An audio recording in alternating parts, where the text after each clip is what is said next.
looks like I can have it on the top. Oh, okay. Yeah, sure, that's fine. All right, well, let's get started. I see that we have about 32 other people attending. This is wonderful. Thank you, everyone, for tuning in today, this afternoon.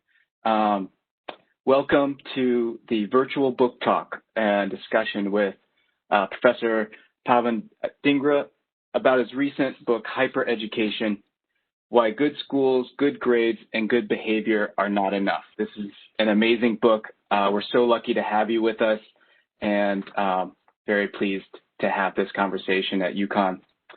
So we'd like to begin by acknowledging that the land on which we gather is the territory of the Mohegan, Mashantucket Pequot, Eastern Pequot, Schaghticoke, Golden Hill, Pagusset, Nipmuc, and Lenape peoples who have stewarded this land throughout the generations. We thank them for their strength and resilience in protecting this land and aspire to uphold our responsibilities according to their example. Hi, everyone. My name is Jason Oliver Chang. I'm Associate Professor of History and Asian American Studies. I'm also a director of the Asian and Asian American Studies Institute on campus. And I'm very pleased that we have partnerships with the, I'm sorry. If you don't have your, like 4 hours of sleep. If you don't have your mic on mute, please mute yourself.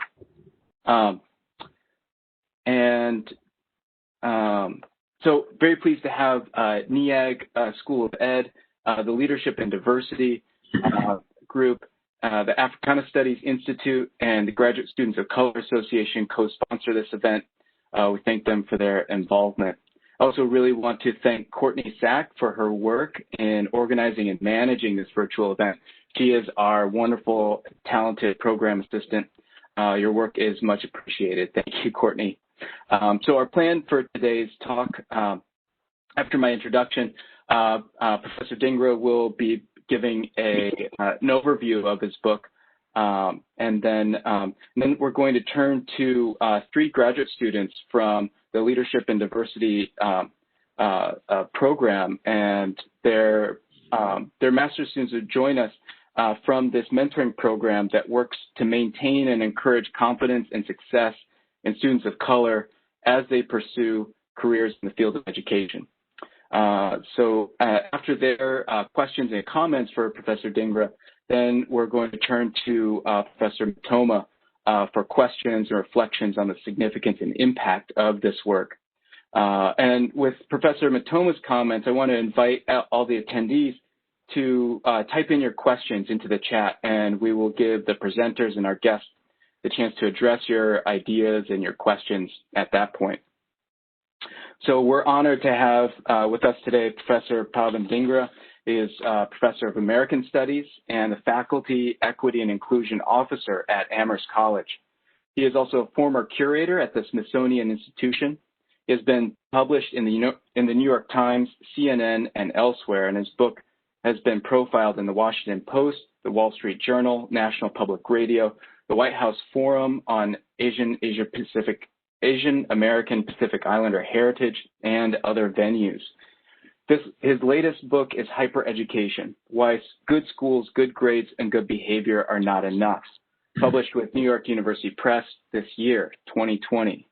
Other books include the multiple award-winning Life Behind the Lobby, Indian American Motel Owners and the American Dream, published by Stanford University Press in 2012. And the award-winning Managing Multicultural Lives, Asian American Professionals and the Challenge of Multiple Identities, Stanford University Press, 2007. In addition to multiple articles, he co-authored Asian America, Sociological and Interdisciplinary Perspectives from Polity Press. He also appears in the Netflix documentary, Spelling the Dream.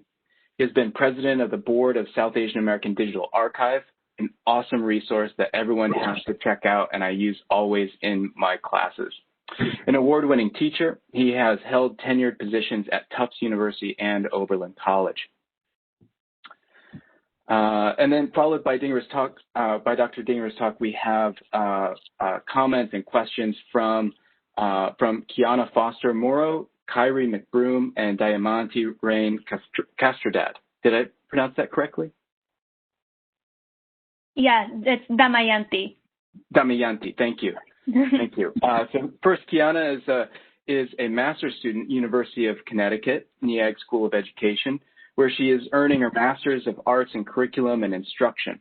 In the spring of 2020, Kiana graduated as an honors scholar from the University of Connecticut with a Bachelor of Science in Elementary Education and minors in Human Rights and History.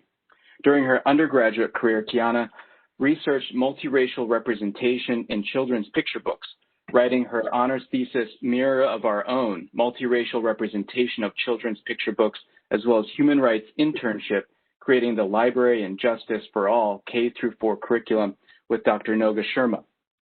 Kiana has completed teaching experiences in a variety of school settings, including public, magnet, arts-based, as well as internationally at a dual language school in Costa Rica. She has been a proud executive board member of Leadership and Diversity and is currently serving as their president. Kyrie McBroom is currently a master's student in the University of Connecticut's Neag School of Education, where he is earning his master's of Arts in Curriculum and Instruction. In spring of 2020, Kyrie graduated with both a Bachelor of Arts in History and Bachelor of Science in Secondary History Education. During Kyrie's undergraduate career, he was involved in America Reads, an organization that sends UConn tutors to various under-resourced schools throughout Connecticut. Kyrie has completed an independent research internship during his senior year, in which he created 2 articles on Hartford's education inequality and the history of redlining in Hartford. Kyrie has completed many pre-service teaching experiences in schools throughout Connecticut, ranging from Manchester to West Hartford. He has been on the executive board of Leadership and Diversity and is currently serving as the vice president. Diamante Rain Castrodad is a master's student at the University of Connecticut in Neag School of Education, where she is currently earning a Master's of Arts, also in Curriculum and Instruction. She recently graduated from UConn with a Bachelor of Science in Elementary Education in the spring. During her undergraduate career, Diamante has served in various leadership positions to grow her voice and confidence as leader and educator of color, such as Secretary and President of UConn's Future Educators Club, President of Neag's Teacher Education Student Association, and a member of the 2019 Leadership Legacy Cohort. Currently, she serves as the executive board on the executive board of Leadership and Diversity, and is also a program leader and graduate assistant for Husky Sport, an organization that builds sustainable community and campus partnerships for youth and adult development through physical wellness, nutrition, and literacy. And lastly, we're lucky to have with us Professor Glenn Matoma. He's Assistant Professor of Human Rights and Education, jointly appointed with Human Rights Institute and the Neag School of Education, Department of Curriculum and Instruction. He is also Director of the Human Rights Institute. Glenn's scholarship has focused on the history of human rights and human rights education. His first book, Human Rights and the Negotiation of American Power, is published in 2013 by the University of Pennsylvania Press. As director of the Dodd Institute, he oversees programs designed to promote a culture of human rights, including initiatives on K-12 human rights education, business and human rights, and democracy and dialogues. Very powerful program. We're so lucky to have everyone together in this conversation.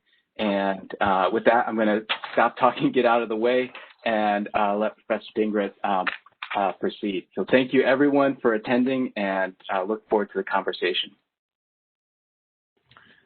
Thank you so much, Jason. Thank you for this opportunity. Thank you to all of those who, the graduate students and Professor who will be commenting on this work. I really appreciate your time, and I'm really looking forward to your insights and our conversation. And then to all the people who are joining us, thank you for your time. It's a real honor to be here.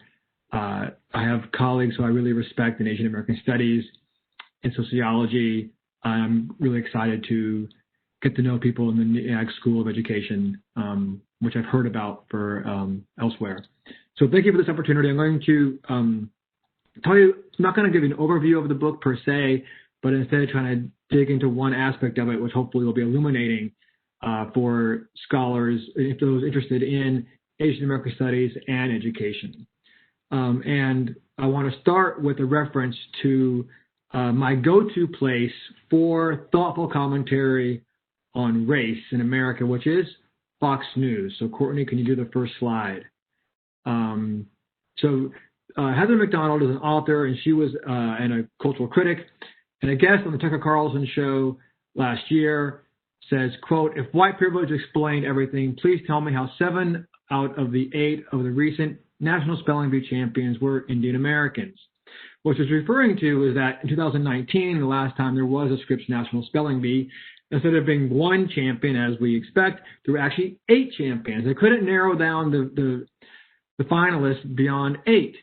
7 of those 8 were Indian American. So if you know anything about the Scripps National Spelling Bee in the past, let's say 15 years, you won't be surprised to know that Indian Americans have been dominating the bee, and that was the kind of the subject of the aforementioned Spelling the Dream documentary that Jason kindly mentioned.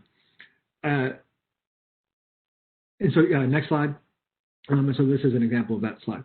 So I'm not here to go on and on about white privilege relative to per se, right? But I want to highlight the choice of Asian American academic achievement by McDonald as somehow demonstrating the lack of racism in education. And however misguided her argument might be, it does carry a point. Discussions of white privilege within education and beyond have focused almost exclusively on the disfranchisement of Black and brown youth. And yet the same institution, right, that reproduces racial hierarchies relative for African Americans and Latinxes should be studied for its impact on Asian Americans in the same regard. And yet we don't see that. Doing so sheds light on the contours of white supremacy in less expected situations. And this intervention matters not only for the Heather McDonalds of the world, but also for those on the political left. Liberals also have had trouble talking about racism in the school system when the topic comes to Asian Americans. So, next slide. Nicholas Kristof, the New York Times columnist, wrote in a piece a few years ago, "Some disagree, but I'm pretty sure that one factor in Asian Americans' educational achievement is East Asia's long Confucian emphasis on education. To me, the success of Asian Americans is a tribute to hard work, strong family, and passion for education." Right. So as for many pundits, right, the focus is on why Asian Americans achieve so much. And such a discussion, can be worthwhile at times, but it fits a pattern of positioning Asian Americans as separate from other students of color, as model minorities, right, and then removed from conversations around racism. So McDonald and Kristof may disagree with the implications of Asian American achievement, but both place them as honorary whites. And it's not only in public rhetoric that the place of Asian Americans relative to racism has been misunderstood. Despite the growing attention to white supremacy within education, Asian Americans have not been studied in this regard. That's what I want to do today. So we know that race and racism, right, are baked into the organizational functions of the school against Black and brown youth, boys and girls, in terms of disciplinary procedures, dress codes, you name it, right? School to prison pipeline, right? Teachers' rhetoric and elsewhere, right? In other words, white supremacy is understood in ways that fit a kind of black-white racial model broadly conceived. As we know that whites are dominant because people of color are subordinated to them. Within this framing, Asian Americans rarely enter into the conversation on racism or white supremacy. For Asian Americans in education, literature has focused primarily on explaining their, on average, high achievements relative to the nation at large and even to whites. Some studies explain how the model minority stereotype damages their emotional well-being, like through stereotype promise and the like. But generally speaking, racial discrimination in schools against Asian Americans has not been well investigated. When it has been studied, it typically is in regards to underprivileged Asian Americans. For instance, Stacey Lee, who's done a lot of great work on education in Asian America, refers explicitly to white supremacy when she's understanding the experiences of Hmong American refugees in school, right, who experience stereotypes and treatment more akin to African American students than other Asian Americans. So in those regards, white supremacy may come up into play. But we do not ask how the school system attempts to position whites over high-achieving Asian Americans as it does towards other minorities, which is the focus of my conversation today. Unless we do that, we in effect then concede this discussion of high-achieving Asian Americans to the Heather McDonalds and Nicholas Kristofs of the world. Moreover, right, if we see white supremacy as active only relative to African Americans or Latinx, or only relative to when students of color are subordinated or underperforming relative to whites, we will not theorize the effects of white supremacy and its impacts sufficiently. I'm going to focus less on the racism Asian Americans say they encounter, on the reactions to that racism and the like. Instead, I'm going to attend today to how white supremacy operates. That is, the way in which whites in positions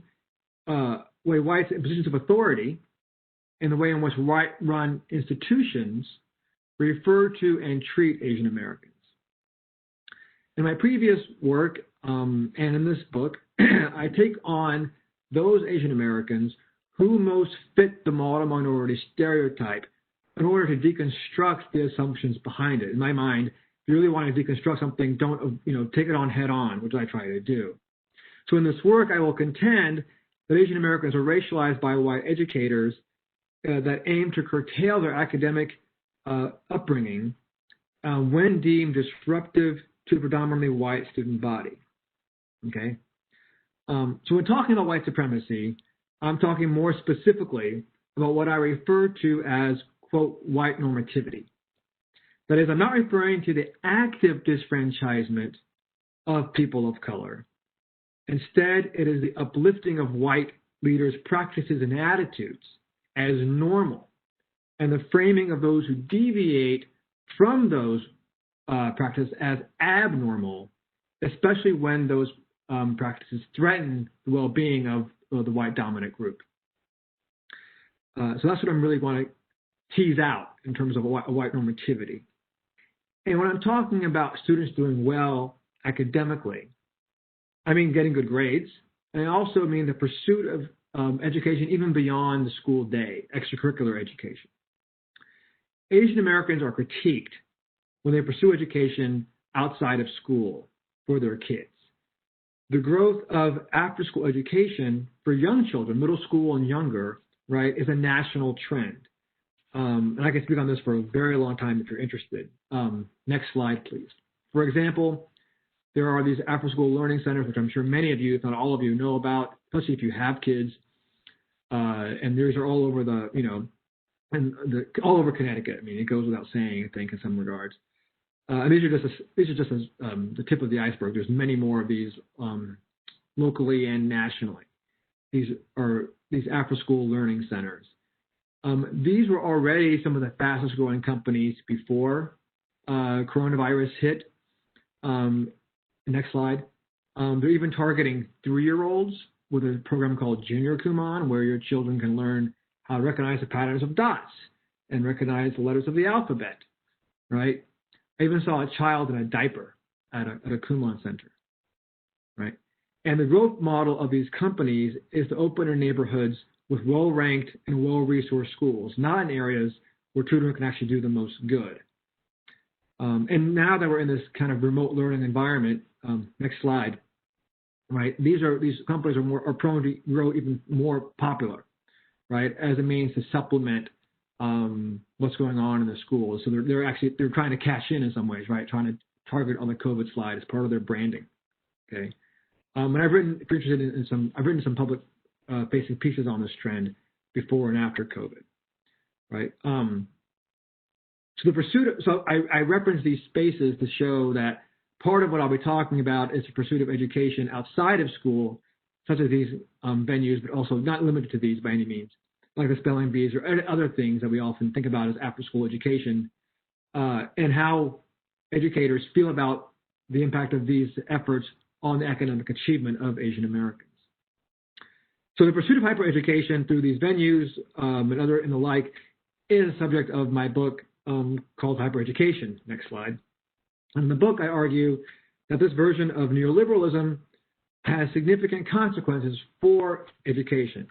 I explain why parents pursue these options, how kids themselves feel about being in educational venues beyond the school walls, and what we can do about it, right, this growing trend. Today, I will explain how such a commitment to education, rather than understood as part of our own education system at large, which it should be, is framed by educators as stemming from problematic Asian culture, right? This becomes a site into anti-Asian racism. Okay, next slide. And so to be clear, the research question I answer is, how do Asian Americans experience white supremacy in schools from white educators predominantly, not only, when they perform above whites academically, such as with after-school learning options, an experience not considered within existing research or popular rhetoric? All right, so the goal is to show the reach of white supremacy beyond our normal interpretations of it. So to understand how high-achieving Asian Americans encounter this white normativity in schools, I studied educators in affluent districts, mostly in the Boston area. But other educators I spoke to lived in Colorado, Florida, Illinois, New Jersey, and Texas. So from 2014 to 2018, I conducted in-depth interviews and spent time with 28 educators. These included elementary and middle school teachers, school principals, other school administrators, and more. This is in addition to kind of informal yet informative conversations I had with educators when I went to academic competitions. When I went to math competitions, spelling competitions, and others over those years, and even beyond those years. Those interviewed were predominantly white, with 1 African American and 4 Asian Americans, Indians and Chinese Americans. 3/4 of the people I spoke to for this presentation were women. And other research I did for the book, which I won't be referring to here, but involves interviews and time spent, observations, and just conversations with, a range of parents, tutoring companies, former spelling bee champions, college admissions officers, and others. I'm happy to elaborate on all of this research design elements later. Okay, so I'm going to walk through the argument of that white supremacy is at play in the schools for even high-achieving Asian Americans in 4 parts. First, I'll explain how anti-Asian racism manifests at the individual level through teachers and administrators' comments. And then second, I'll be showing how it manifests at the institutional level. And that's really critical because I don't want this to be understood as simply the attitudes of a few people, right? That would be reducing what's going on here beyond institutional impact and how embedded it is in our system. Third, I will briefly connect this pattern to the historical role of schools in colonized societies. And then I'll end by contrasting how schools respond to Asian Americans with how they respond to other marginalized groups. Again, the whole point is to tease out how white supremacy or white normativity is at play here. And before I start with this, we'll take up the rest of our time. I hope it goes without saying to this audience that when I'm talking about Asian Americans, I'm clearly not talking about all Asian Americans. The families that the students are most dominant in the schools in which I'm studying are Chinese Americans, Indian Americans, and Korean Americans, and professionals. These are well-resourced school districts and well-ranked school districts. And so these schools have a higher percentage of Asian Americans than the state average, and a lower percentage of Black and Latinx than students than the state average. And so I'll make that very clear that I'm targeting intentionally a narrow subset of Asian Americans, but one which we saw from public rhetoric dominates the conversation around Asian Americans and education, and which are used to argue against, right, white whiteness in schools. So the first way we see white normativity in schools is educators' reactions to Asian American students above average achievement. Okay, so this achievement by Asian American students was considered a mixed blessing. White administrators and teachers were happy when any student succeeded. Still, they criticized Asian Americans for succeeding, quote unquote, too much, thus creating problems for themselves as educators and for white students. And in these schools, like I just mentioned, whites make up the majority of students, but Asian Americans are the largest minority. They can range from, let's say, 10% to 30 or 40% of the student body, depending on the school. Okay. Stress and anxiety are major issues across schools today. And those of you who know about education and K-12 education, especially high school education, that you're well aware of this, right? But even if that's true, right, educators did not focus on that broad national trend when they spoke about the problem in their schools. So Rachel, an elementary school principal, blamed Asian American academic achievement for causing problems for other mostly white youth. Next slide, please. I would speculate that probably 3/4 of the students that fall into those Asian American culture categories are doing something academic beyond the school day. It's a lot. Teachers have observed groups of Asian students who are very capable students who kind of flaunt their academic strengths in front of their classmates. So they make other kids feel bad because they're brighter, more capable, and they do more and they can do it faster. Okay? So rather than consider the possibility that schools cannot serve these students to their fullest extent, Asian Americans are deemed too eager and competitive, which whites are then victims of, right?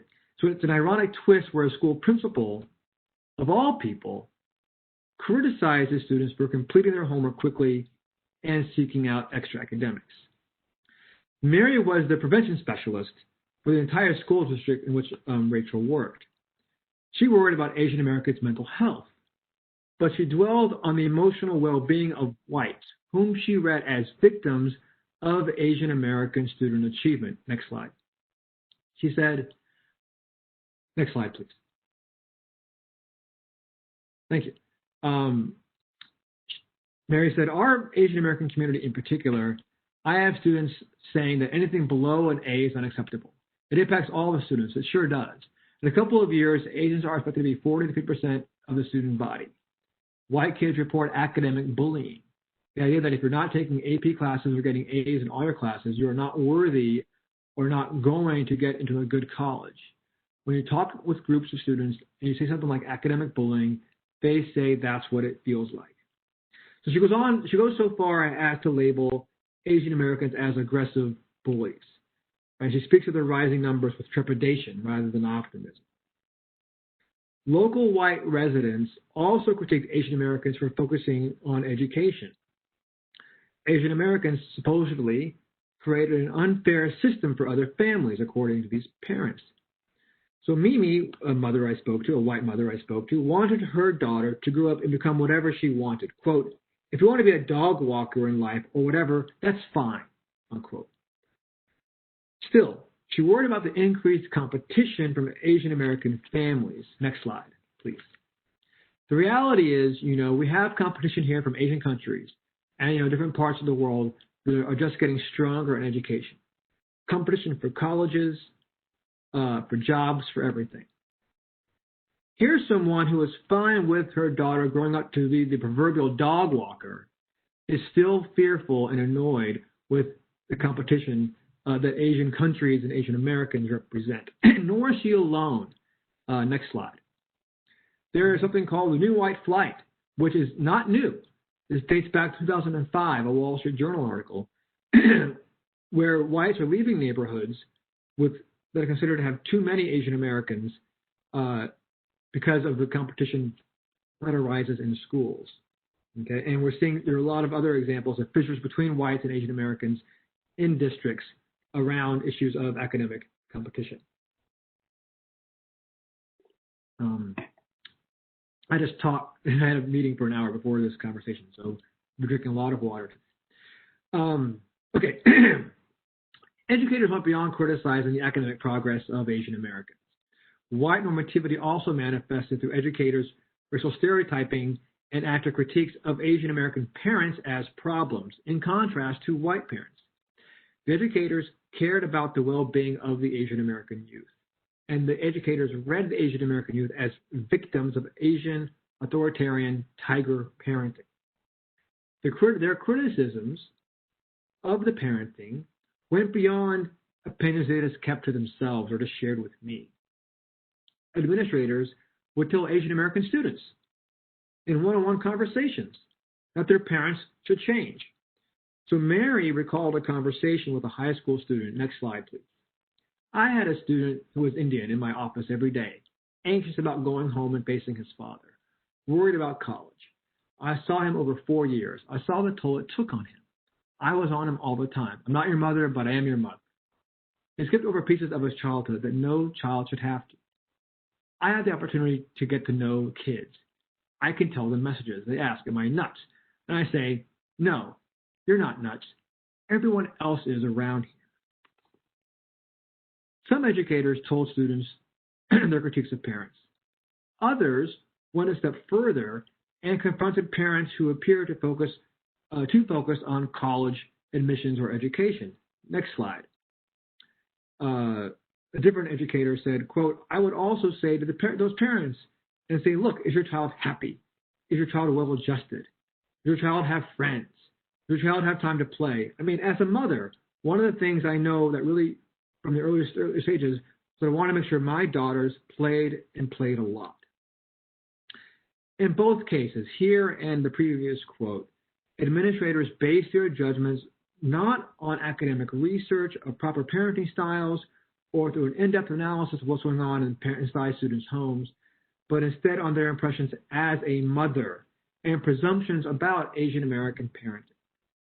Administrators cared about students, and they felt it was part of their job then to tell students and parents how to act, basing this on their personal philosophies as parents.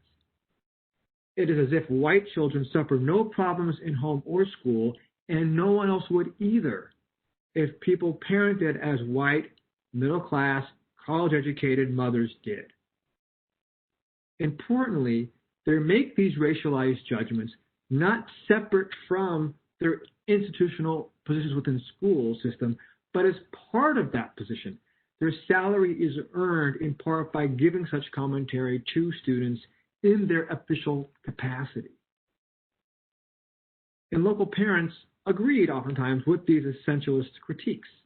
Sally was a white mother whose children attended a Boston suburban public school, and she worried greatly about the effects of academic competition on her children, for whom she wanted a, quote, more relaxed experience. Asian Americans, she believed, go to extremes to push their children academically. Next slide. We do know Asian American parents who are calling the schools and saying, my kid is more advanced than you realize. He should be starting this higher level class this year. And we find out that they got their private tutors over the summer so as to excel in the same class in the fall. The schools have too much high-stakes testing, overzealous parents, overprogrammed families, and an infusion of diverse cultural norms, some of which seemingly place academic excellence as marked by achievement above all else. For Sally and for the other families I met, Asian Americans are the opposite of nurturing mothers. They are overprogrammed and robotic in their pursuit of education, quote, above all else. Their, quote, diverse cultural norms are as much to blame for student stress as are school testing regimes, in her opinion.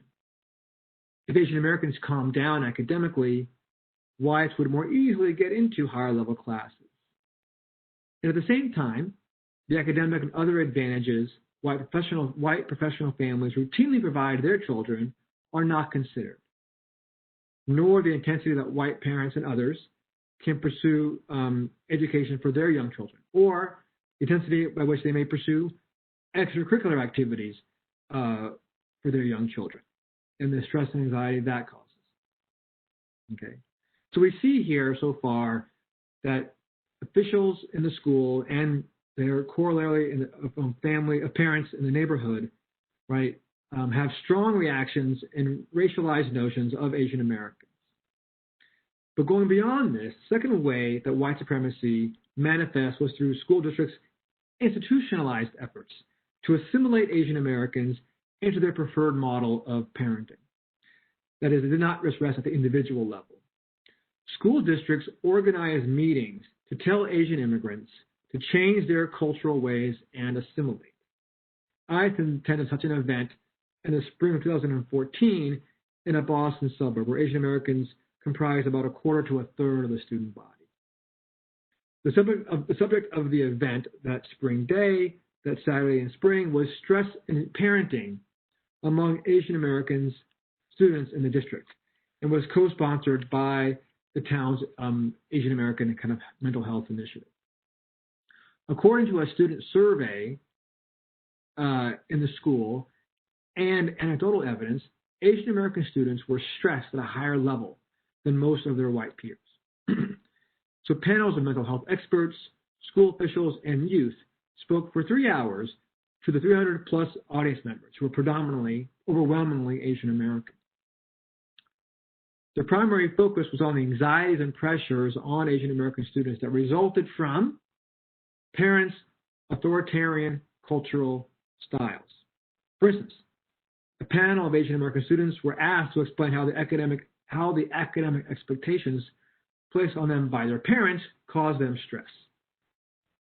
Therapists explained the dangers of parents pushing kids too hard. Parents were also explicitly directed to engage their children differently, such as to express love to them and not focus on school grades. Parents were even told how to hold and maneuver their bodies, such as to physically lean towards their children when talking to them and to hug their children more. Such biopolitics aim to assimilate Asian immigrants into ideal Western models of parenting and expressing affection. During the audience participation section, a white mother went on stage, and she was one of the very few white individuals in the school, in the meeting, to address the Asian American parents. She pleaded with families to change their parenting styles, where the academic pressure they were causing their children was causing achievement anxiety in her own children, despite her and her husband's wanted laid-back approach. The session made Asian Americans into a therapeutic patient, right, who needed to assimilate or risk hurting those around them. Really, during the event were Asian immigrant parents' own perspectives on these matters considered or asked for. Factors that could be motivating parents beyond a supposed authoritarian culture, like concerns over racism or the lack of social and cultural capital, were not invited for discussion. The fact that Asian American parents actually rarely parent in authoritarian ways, truly authoritarian ways, was not brought up. Nor was white families' intense pursuit of other things, whether in school or outside of school, that could be equally problematic examples of intensive parenting. Right? Instead, the problem impacting all students was Asian American parenting and culture. Asian Americans then were both present and absent from their own session. Rachel, the school principal, also disagreed with Asian Americans' pursuit of enrichment academics. Next slide. She said, if a family asked me, I would say that after-school education doesn't make sense to me. I think exposing your child to a wide variety of areas to find their passion or talent, and promoting it rather than advancing academics is, in my mind, the job of a caring and more grounded parent. So she has strong criticism of this. But as a white woman, she knew she would get more traction in terms of changing Asian American parenting styles if an Asian American spoke for the parents. So she brought in a U.S.-raised and trained Chinese American psychologist to address school parents in her school. She explained, next slide, a concern about stress is what prompted me to bring in an Asian American psychologist who came and spoke with parents earlier this year. When I talked to her in planning her evening, I said I want to try to help parents think about what their goals are for their children and articulate them, and then move backwards to think about this. Is what I'm providing for my children now something that's going to get them there? And what are the trade-offs? You're not constantly trying to add and build a resume, but thinking about who they are. Again, the institutional message is that parents need to change and assimilate into a single version of childhood, one that white parents endorse. Rather than listen to Asian American parents and assume they have a rational perspective to share, educators rely on racial stereotypes to silence them. Supposedly, Asian Americans fail to think, quote, about who their kids are. They are accused of being uncaring and ungrounded, right? It is worth noting a point I alluded to earlier, that the pursuit of after-school academics as an example or as a site of academic commitment is a nationwide trend. It is ingrained in our education system. What gets lost in this rhetoric that we're hearing is how the increased pursuit of after-school academics, so commonly associated, has been part of the school system for decades. Next slide. Thank you. No Child Left Behind put billions of dollars into the tutoring industry, which supported for-profit companies which have gone on to market to middle and upper-class families. These are articles dating back to 2005, right? And what's more, the logic of turning to the private market to advance one's own well-being, one's family's well-being, in a competitive environment is so taken for granted, right, in our current ideology, that to not do so seems hard for many people to consider. But its broader context is overlooked and downplayed when focusing on the racialized excesses of Asian Americans. So in my study, in my research, I utilized interviews and observations and discourse analysis and the like. The findings I've presented resonate with other patterns of institutional discrimination. So to further place educators' rhetoric that I've already showed you and their practices within a history of white supremacy, it is useful to see them within a broader pattern of schools' treatment towards communities of color. So past treatment of other students of color is not repeated here for Asian Americans per se, but a comparable logic of white normativity has been taught to other groups through the schools.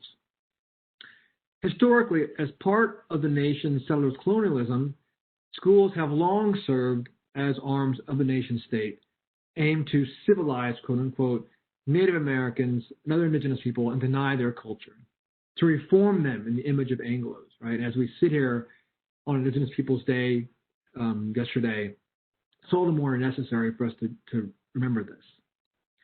This happened through an erasure of Native American models of pedagogy, parenting, replaced by lessons of American generosity and Christian ideals.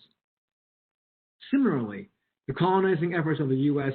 and Puerto Rico utilized the school system to teach students how to create proper relationships between men and women, how to engage in hygiene, how to participate in physical education.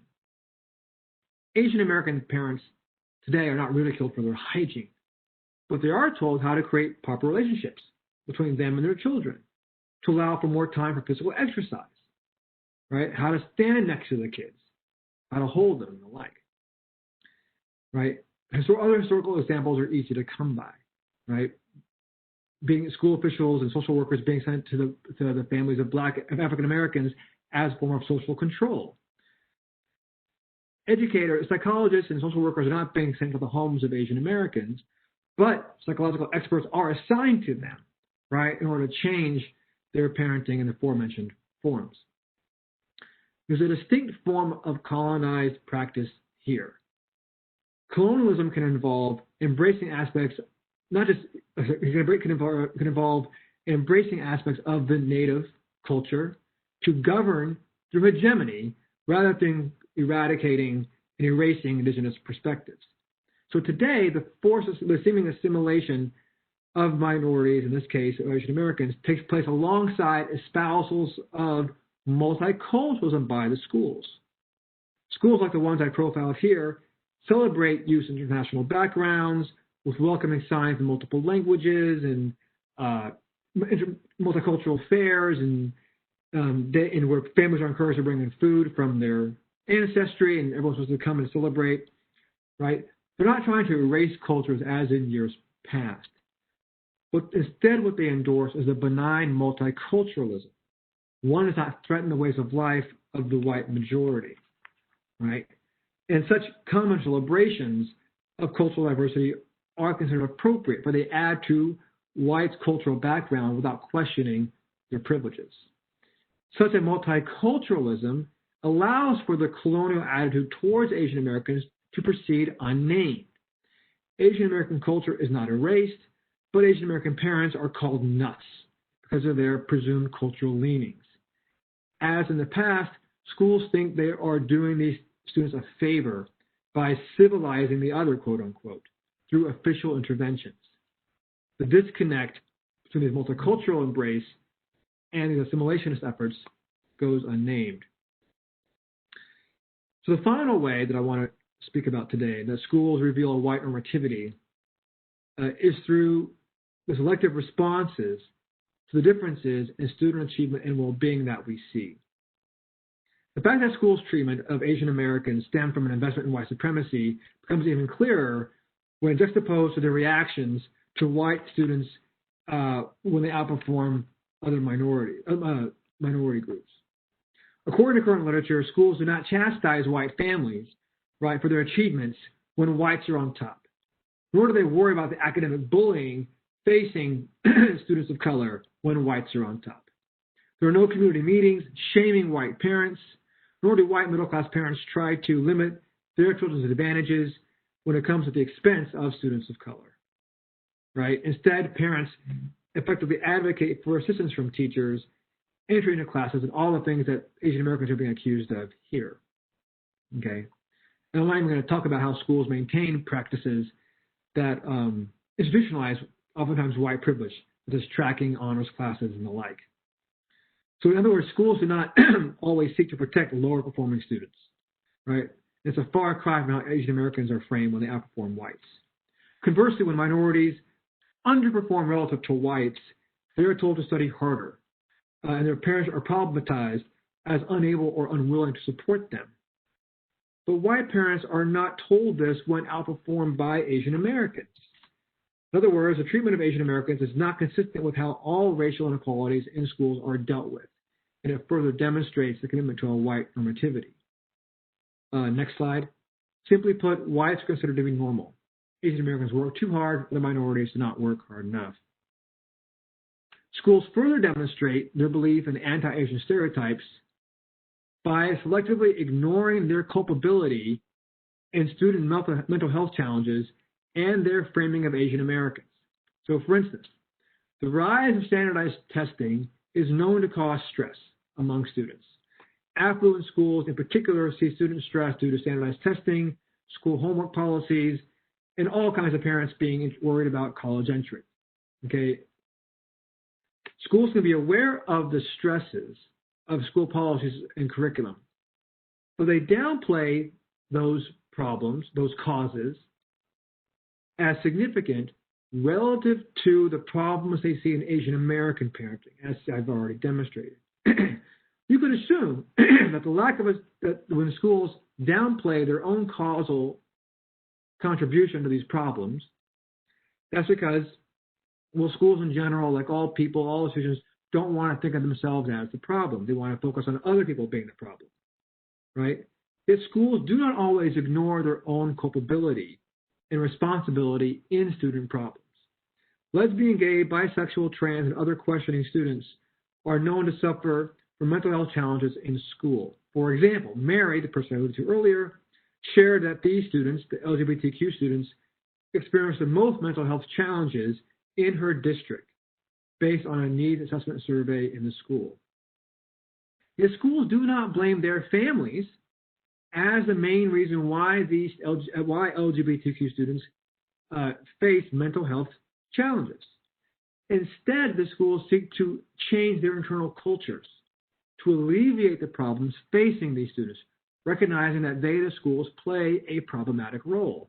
It's great. These schools are open to self-criticism in this regard. But when Asian American students face high levels of stress and mental health challenges, the blame is not on the schools, the blame is on the parents. So this disconnect helps demonstrate the role of racial stereotypes and white privilege in guiding perceptions and responses. I'm going to now conclude. to further understand how white supremacy works. It's necessary to study patterns in addition to when whites dominate people of color, namely when whites appear to be on top. Such instances, right, seem to belie the notion that schools are sites of white privilege, as pundits suggest. Yet studying high-achieving Asian Americans through the lens of white supremacy shows the reach of white supremacy. It also opens up a new perspective on Asian Americans in school, which has to date been dominated by explanations of their achievements.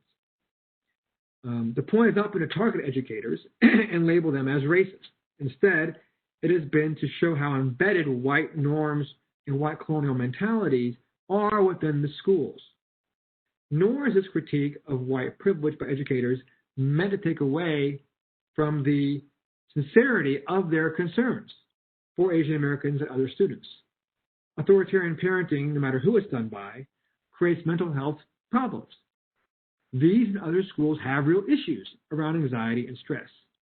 The point here has not been to excuse or deny problematic aspects within these schools, including by Asian American parents. The critiques of the problems have relied on essentialized stereotypes against Asian Americans rather than an attempt by understanding what parents are actually going through and doing and why. Right? Furthermore, the reactions to these problems have rested on white models of parenting that are offered to Asian Americans as objective and superior. School districts paternalize Asian Americans by telling them how to stand, look, raise their children, etc. Furthermore, the school system consistently rewards white upper middle class families in the process. We need to assist children who find themselves in overly anxious spaces, which is a major trend. And we can't do that if we misframe the problem. For their part, Asian American parents invested in hypereducation contribute to educational inequality along class lines. I can talk at length about why they feel the need to do so and how their motivations stem partly from racial capitalism, from their own upbringing, and the like. But the result is still one of growing inequalities, right? And so that needs to be attended to. Nonetheless, Asian Americans remain viewed as foreigners and either appraised or attacked as a result. Their parenting is targeted, right? Here we see that such criticisms of Asian Americans takes place within the institutions meant to support them, namely the schools. Schools are not a safe or supportive space, even for those students of color who achieve the most in them. Next slide. Thank you very much. I appreciate your time. I really look forward to the conversation that our other panelists are going to lead us on.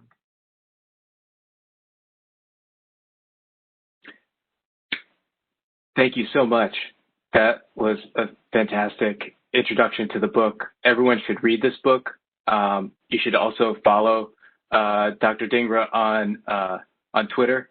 And I think what I'd like to do is have our three leadership and diversity graduate students offer some comments and then possibly have them each ask a question and then allow you to kind of digest, absorb, and then maybe respond to all three of them together. Does that sound like a good plan, everyone? Yeah, great. Okay, so I think maybe if we can have Kiana, maybe if you could go first, and then Kyrie, and then Damayanti. Okay, great. Absolutely. Hi, Dr. Dhingra. Thank you so much. I thoroughly enjoyed your book and your talk. It was great. I wanted to explore a little more on the idea. You talk a lot about it in your book, and you touched on it briefly during this presentation. You talk about the dueling, often stereotypical perspectives that educators often possess. So the quote-unquote American, which emphasizes, freedom, creativity, and personal passions, and then the quote-unquote Asian, which is perceived to be more robotic and also emphasizes memorization and submissiveness. And it's clear that the perspectives surrounding the Asian, quote unquote Asian form of parenting were giving more negative connotations. And I, as a future educator, I found it really interesting because the more I read about this and those assumptions that educators often possess, I found it interesting because the descriptors used for the quote-unquote Asian form of parenting, that negative description, are really what I've seen in my teaching placements and experiences as being what is held up in schools by the education system. So, for example, we stress classroom management and kind of controlling kids and managing them and not really developing classroom cultures and cultivating a classroom environment that is inclusive of all. And then the numerous standardized exams that really require memorization just because of the vast variety of content and information that is required of students to know. So I guess the question I would pose to you is, how do you see the sort of conflict between the understanding of quote unquote American values in parenting and education with the actual practices that are in place in schools and the education system as contributing to this cycle of hyper-education and the model minority myth and various inequities that you talk about? Great. Wow, that's great. Thank you, Kiana. Can we have Kyrie? Is my mic on? Everything's good? Okay. Yeah. So my question is, so hello, Dr. Dhingra. My name is Kyrie. My question is a little bit about what you touched upon briefly in the beginning of the presentation. I was hoping you can expand on it a little bit more. So, something that interests me is this idea of extracurricular education for academic enrichment.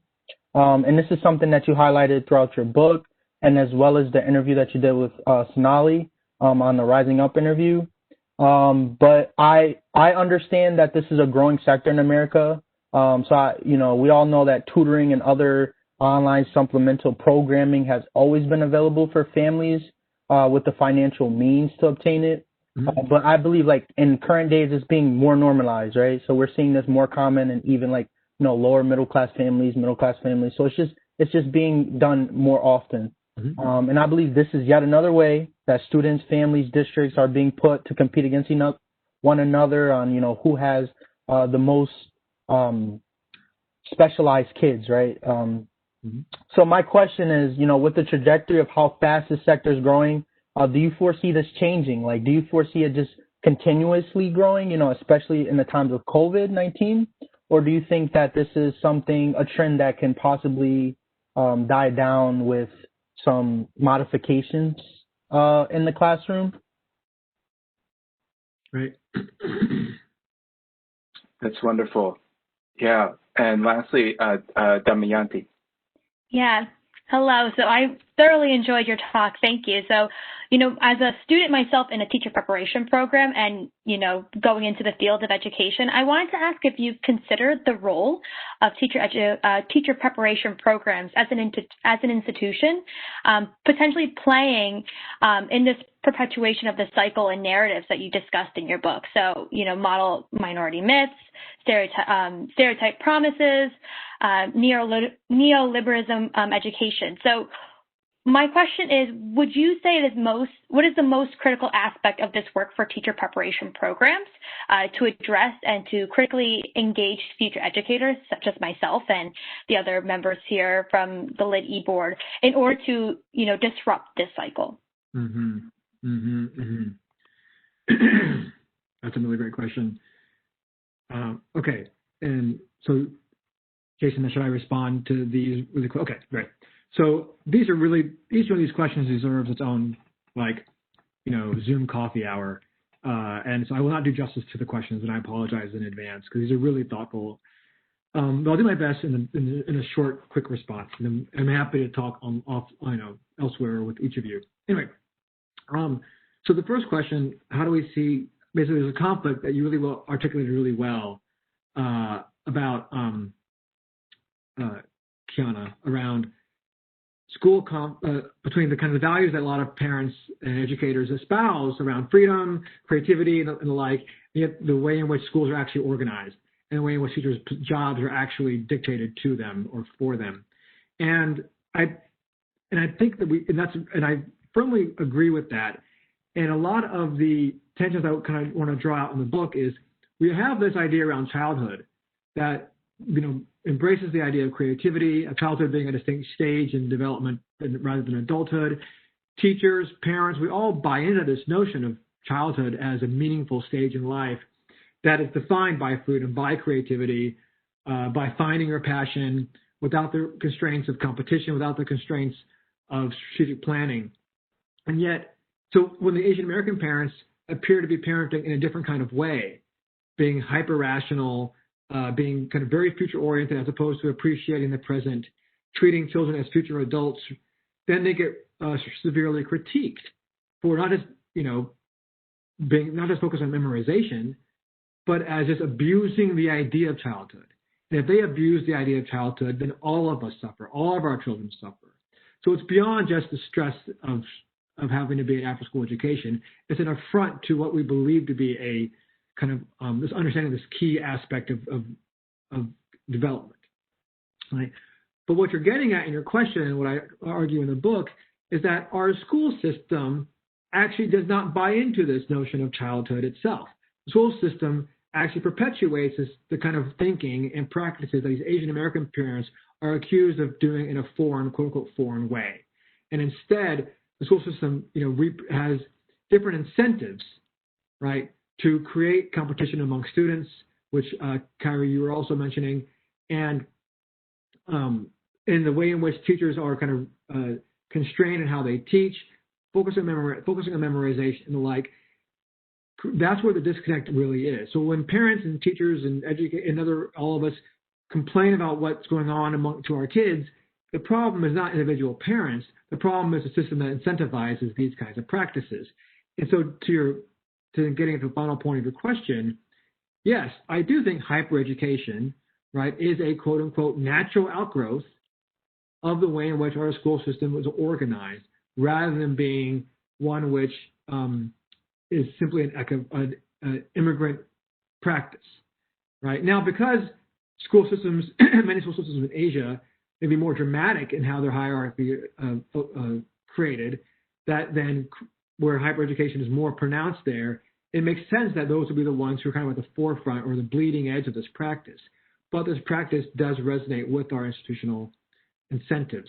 So in the conflict we're seeing between values and school organization is why we have hypereducation and why it's also seen as something that is foreign rather than properly understood as part and parcel of what we ourselves have created. So the second question, do I think academic enrichment is getting more normalized, and do I see that tutoring is going to be growing? And I think I will say nothing's definitive, but yeah, I will say yes. I think it is going to grow, and I say that not just based on what my past research has shown me and all my brilliant analysis of et cetera, but instead based on what we're seeing right under our noses. So as I pointed out on one of the slides, tutoring companies, as just an example, is one major site of hypereducation, not the only site, are trying to cash in on this COVID moment, the COVID slide, which you all know about, right? And parents have reasons to be worried. Parents are not making these things up, and these tutoring companies aren't creating a problem that's not there. But as parents have more and more reasons to be concerned about the kids' quality of the kids' education, it becomes incumbent in a neoliberal framework for parents to make choices that use the private marketplace to correct for those problems. Because if parents don't do that, you're not going to blame the state, right? You're only going to blame yourself. Is to avoid that outcome, right? It becomes expected for parents to take advantage of opportunities around them. And I can talk more if you're interested, if we have time, about how the DeVos administration is, what it's doing under the guise of supporting children who are in the most need, but what the outcome will actually probably be one that supports those who are already of significant needs, right? So again, the rhetoric and even in the intent, and I'm not here to accuse false motives, but the outcome will still be one that reproduces this problem, even if the intent or in the practice is not otherwise, in terms of who can get the most tutoring help. I'm not here to blast tutoring by any means, right? I'm talking about a system in general. And then finally, what the most critical aspect of the book for if I'm thinking about disrupting this pattern for teacher prep. That's another great question, which I should spend more time on to give a proper answer. But there's a couple of things that just come to mind quickly. One is really practical, and this is not something that is revolutionary by any means. But I was surprised how infrequently parents and teachers spoke about their students and the children in a meaningful way at the very few times they came together. Parents would very rarely tell teachers what they were doing for their kids after school, and teachers would give very little insight to parents about how the children were doing emotionally, in terms of their social lives, in terms of their well-being, unless there was a significant, code red, if you will, level issue. And so when parents would meet with teachers, there was the assumption that you don't understand, that you are inherently not going to get what I'm saying. Even if you did understand what I'm saying or what I care about as a parent, you can't do anything about it. And teachers would probably have a similar assumption to say, parents have these assumptions that they carry around with them that we can't change, so what's the point of trying to engage parents with what we think should be doing?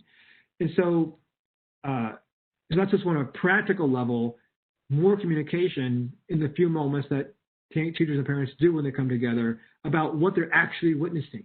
What do you witness as a student, inside the classroom? What do you witness, not just in terms of how well the student's performing, but behind that layer? What do I witness as a parent about my child at the dinner table, or such that I want the teacher to know, so that we can come together and form a better understanding?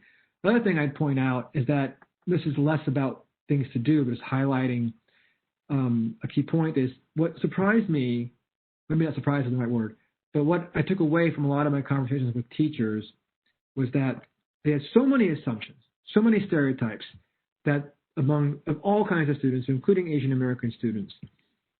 And the disconnect, the challenging part was that they mean very, very well. They're very caring about the students. They're very sincere in their attempts, but they can't get to that level actually addressing student needs because a lot of their stereotypes keep them from thinking about the students in full ways. I'm not blaming the teachers in this regard, right? I really don't, because when you hear their sincerity, you want to applaud them for the work they're doing. But there's still an inability to get to that level, in part because of the constraints around teaching that we've already mentioned, Chana went through, but also their own suppositions around what's driving the families around them.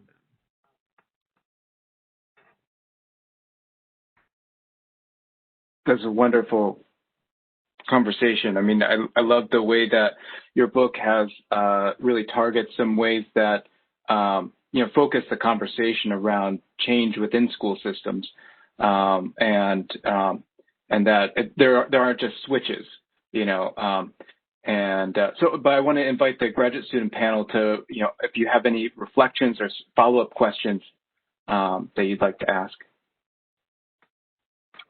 Not really follow-up questions, but I wanted to thank you for your responses. We're actually, and the three of us are in the midst of some work within our teacher prep program to kind of create some meaningful changes to better prepare educators to be, anti-racist educators, and to kind of address some of these issues surrounding this disconnect that you talked about. I think a lot about that point you made about how infrequently parents and teachers actually meaningfully talk about, the students and the that they share. And I think we don't have a single course that kind of has us critically think about how we engage with parents and families and communities. That's kind of just something that's thrown in every now and then on the side. And so I think it's so interesting that a lot of the issues that you highlight and that we're kind of seeing grow, especially now in the virtual COVID-19 world we're in, come from this disconnect surrounding meaningful communication and engagement with families and teachers. But then also the assumptions and stereotypes that are often held by educators, because way too often we're not given the opportunity to actually critically dismantle before we actually get into the field. So thank you for your thoughts on that. I really enjoyed and appreciated them. Thank you. That's really, and I love hearing what you guys are doing, and it sounds really urgent work. And one thing I just want to highlight really fast, or just make sure I get out, is I don't believe in like this kind of naive liberal idea that just simply communication can solve problems. But when you are thinking about a particular child, right, then that communication actually really is significant, and it does make a difference for particular parental practices and particular teacher reactions. So I don't want to downplay it, even as we know it's not a solution to anything per se. Yeah, thank you. Now I want to invite Professor Mitoma to offer some insights or further questions. Sure. Thanks, Jason, and thanks, Pawan, and Damiante, and Kyrie, and Kiana for a really exciting conversation. I don't want to take too much time because I think we probably want to get to some audience questions, and they've got great ones too. And I'll just add how compelling I found your presentation, how exciting to see this coming forward now. I think this is a moment in which we have the opportunity to critically reflect on these structures and practices that we've put in place over decades, if not centuries. And then as we maybe kind of emerge from the COVID cocoon, we can be transformed in some significant ways. So prompting us to have these conversations and think this way is infinitely important.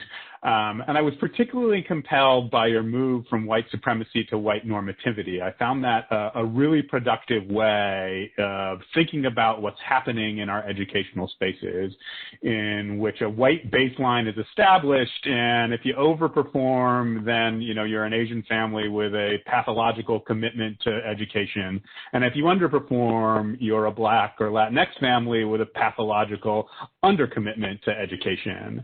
And that really, I think, gives the lie to the kind of function of our education system in essentially laundering privilege or laundering hierarchy in some ways, and that it's really not the kind of engine of opportunity or the pathway to social mobility that it's long been sold to us as. I also was really kind of moved and convinced by your micro-level analysis of the way in which this takes shape in the minds of educators and educational leaders. Because yes, while it's certainly true that that racism is not a kind of mental illness or state, right? And it's not simply the kind of bad intentions or misconceptions of individuals that lead to these outcomes. It's really important to see the way that the institutional and structural dimensions are actually enacted in practice by particular people in particular places. Because I think that gets to what the lit educators, you're asking, which is how do we disrupt? How do we find those places in which change is possible, in which we can be a wedge in this system and this structure? So I guess my question to you is, do you see, and you started to get at this in, this kind of communication, and I love you said, that there's an inability that the good intentions of educators, there's this kind of last mile of empathy, or that can't be bridged somehow, right? In the stereo. So I don't know, maybe you can expand a little bit on that. And then secondly, again, not to kind of put everything on the kind of individual educator and what they can do. Do you have suggestions for kind of particular policies or changes that can be enacted at either the school, district, state, or national level that would help create more spaces and opportunities for a kind of more meaningful set of exchanges between the families, the students in our schools, and the educators who are there for them? Those are really great questions. In terms of that last mile, it was a wonderful analogy, by the way. metaphor for this. One thing that kind of struck me was that the teachers would, and thank you, by the way, for all those other comments and how you framed it. So the teachers would have a lot of empathy for the students, but they framed them as, they pathologized their students, especially the Asian American students, as inherently just wounded. You are a wounded construct due to, but it's not because you're not wounded because you're doing X or Y. You're wounded because of the reasons why you're doing X or Y. You're not a wounded person, wounded construct because you're doing advanced math or doing an after-school math program or X, Y, or whatever it is. Because a Y student doing those same things was considered, was appreciated, was there, it's really great that Johnny and Jane have these learning interests and opportunities to pursue these. It's not being in a certain venue or being in a certain class or fitting a certain profile academically that made you a damaged person. It was the reasons why you were in that profile, right? And the assumption. So the problem that I kept coming up against was the amount of empathy and care and consideration for the student, yet the seeming just referring to Asian parents as uncaring and ungrounded, right?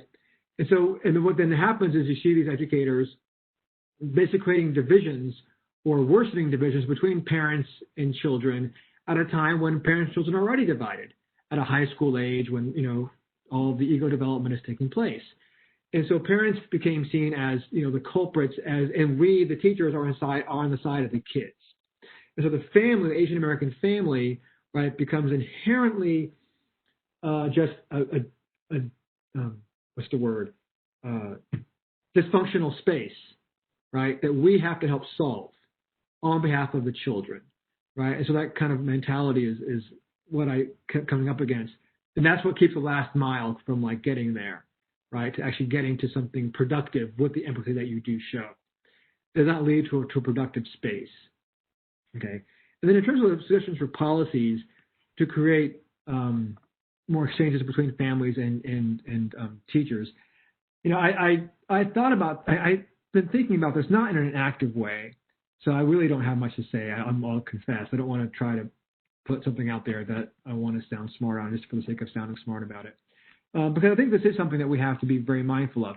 There's a lot of historical damage that's been done to, families of color based on the presumptions of how they parent and the need for the state to intervene and not give agency, not give respect to African American parents, Latinx parents, Asian American parents, Native American parents in terms of their parenting styles, their cultures, whatever they might be. And instead of pathologizing them. And so a lot of the times that the state intervenes or creates linkages between the public and private, it's done in these ways that are meant to, colonize or assimilate or some version of surveillance around the. So how do you then create opportunities and policies that create meaningful opportunities for exchange between families and educators, let's say, that does not lead to or have the danger of creating that kind of outcome? That I don't know. But that's why I get stuck in terms of how to proceed because of that possibility, which is not, of course, not a figment of an imagination. It's actually, you get the idea.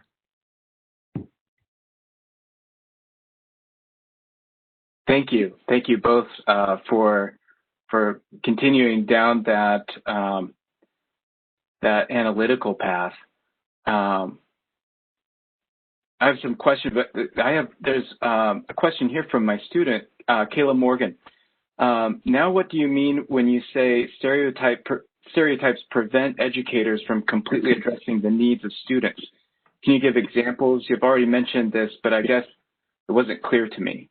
Yeah, no, I'm happy to elaborate. So, again, as educators, I'm not trying to pick on educators. I hope that's clear. We all carry stereotypes, and I'm not, some of us do diversity work, and we have to, we still deal with this. So, but what I meant in particular was, if you see if you read the Asian American child as somehow being pushed into activities they don't really want to do, and by the Asian American parent, then instead of applauding their activities and applauding their accomplishments, you feel sorry for them. And that then keeps you, the educator in this case, from fully understanding what is behind this push by the families or by the youth themselves towards this activity, whatever they're doing, academic, or it could be extra-academic, whatever it might be, extracurricular. It keeps the educator from asking important questions, such as, what is motivating families behind this? Or where does the child find joy in something that I assume the child does not want to do? And it doesn't allow for us to realize that a lot of things that we do, even writing a book, which, many of us, Jason can speak to as well, right, is a mixture of pleasure and pain. And no activity that we care about is going to just be about joy. But if you understand these families as in kind of one-dimensional ways that fit racialized notions that we've inherited, then we're unable to allow for there to be joy in activities that also have pain. We're unable to allow for the fact that parents can be pushing kids into things while the kids themselves may want to do it.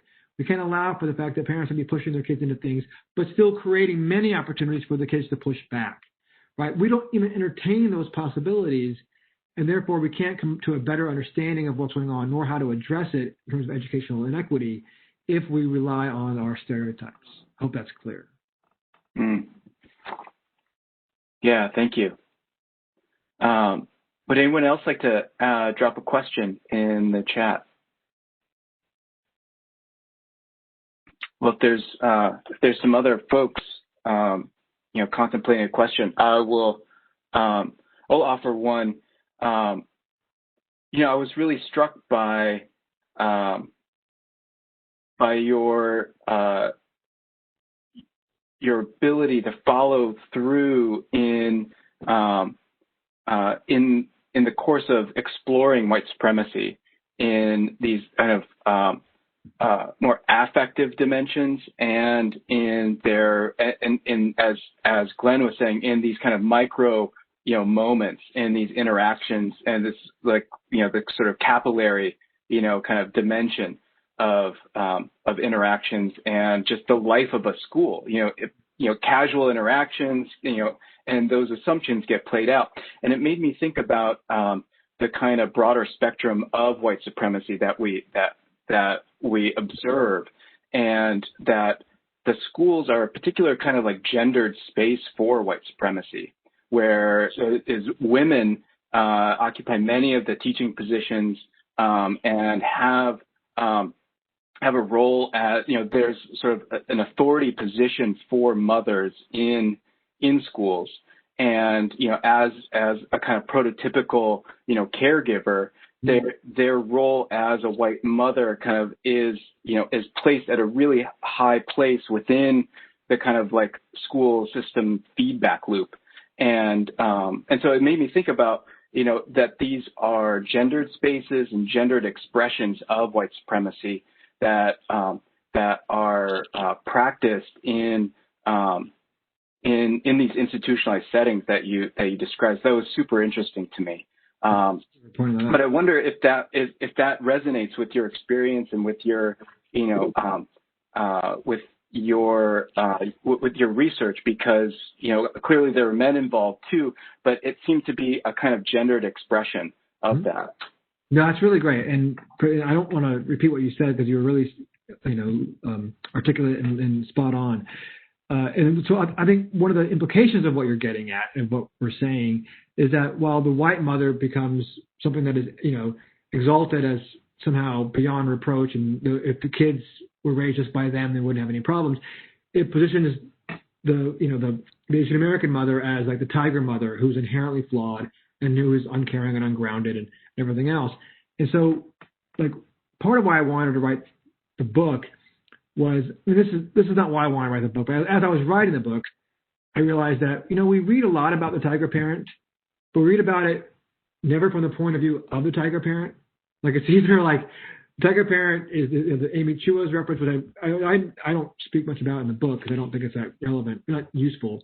But what I wanted to do is let's give voice to mothers and fathers who are not ones we think about as being good mothers and fathers, right? And what motivates them. And so while the school is a gendered space, I wanted to kind of tease that out, which you articulated also here, but also kind of give voice to those parents who we don't think of as viable parents. Another way in which gender manifests is in the way in which boys and girls kind of experience, there's so many different aspects of this, and, we can talk about this for a long time. But the boys and girls experience these pressures differently. And in my conversations with the kids, that became really clear, right? The same kinds of pressures they manifest differently, and they respond to them differently, in part because of how they see the school operating as a gendered space. Yeah, that's wonderful. The analysis, and so I want to just end our conversation with another kind of, one more line of thinking that kind of connects with the graduate student panel, and also a plug for Asian American Studies. So one is my reflection on the way that a lot of school districts are now talking about anti-racist education or K through 12 ethnic studies, kinds of curriculum in there. And it strikes me that in hearing the conversation and thinking about the book, that might, having those curricular dimensions in the schools might not actually impact the experience that you're talking about. And it made me think that connected to that is this teacher prep and the role that ethnic studies can play in teacher prep. And whether it's African American studies, Chicano Latinx studies, Asian American studies, et cetera, that these are curriculum that come out from exactly what you're saying, like these perspectives of people who are not considered, good parents, right? Yeah. But that there's, literature that tells you about, say, Southeast Asian refugee families. What's that like? There are other ways to access that, to build a kind of, what do I want to say? Like a sympathetic nervous system, so that the reaction isn't the stereotype, but you fall on other kinds of information, other kinds of expectations, or other kinds of, models for how a parent-teacher, conversation could go that doesn't rely on a kind of, a rote kind of formula of like, did I ask about family life? Did I ask about, that it kind of like, it comes out organically because of the understanding. It's really great. So that's just a final thought. And if you want to respond, that's fine too. 30 seconds, and I promise I'll be short, it also ties to one of Glenn's questions, at least indirectly. But ethnic studies can be helpful in helping create a curriculum, right? A knowledge base. But it also can be helpful for thinking, what do we want the role of school to be, right? Mm-hmm. So if we think about, a lot of, it's because it's Indigenous Peoples Day or week, right? A lot of Indigenous scholars, Indigenous studies scholars have helped us, articulate how school models can be different from what we've accepted here as normal models. Ethnic studies can help us rethink what the policies, or at least the ideologies around what we want schools to accomplish, right? So it can be useful as a curriculum, but also can be useful as a kind of a guiding framework for why we're all here in the first place, right? One of the books I referenced in my book is called The Seeds We Planted. I think that's the title. I kind of get to this, and many other great books are out there. But and that's why I kind of end my book, which is what do we want education to be, and taking from other perspectives to help to challenge that. So I'll leave it at that. Mm-hmm. Fantastic. Obviously, we could talk for longer on this. It's so wonderful to have these fantastic research, applied dimensions, conversations across the spectrum from professors and graduate students and undergraduates. This is fantastic. Thank you, everyone, for this chance to have this here at UConn. And Professor Dhingra, this was terrific. Best of luck with the rest of the book, and that's, it gets shared widely. Thank you. Thank you all who participated, and thank you it's what a pleasure. Thank you. Absolutely. Awesome. Yes. Thank you. Thanks so much. Okay.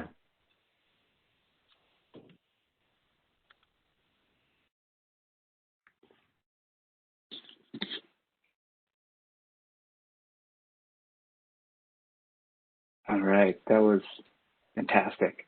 Thank you. Yeah. That was good. I really, Glenn and others, Namanati and Kiana, I don't know if we lost. Oh yeah, Kyrie, he might have signed off.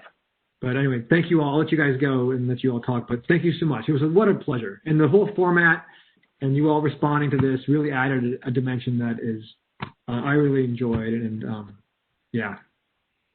I was just going to mention it's kind of beautiful how we all were able to still do this in a virtual setting. This was a great conversation and a lot that I think us as leadership and diversity can definitely bring back to our members and just our executive board and the work that we're doing. Again, as Kiana already mentioned, we are in the works of getting things, done within the program. So I'm excited just to kind of bring back our conversations with those faculty and staff and seeing how we can, further this work in the things that we are passionate about and the work that we're doing. So I just want to say thank you. Yes. Yay. Yep. Thank you all. Yes, thank you so much. Thanks, Jason. Thanks, Courtney, as well, for all your help. Mm-hmm. Right. Awesome. Okay, everyone, have a great day. Bye. Okay, we'll be in touch.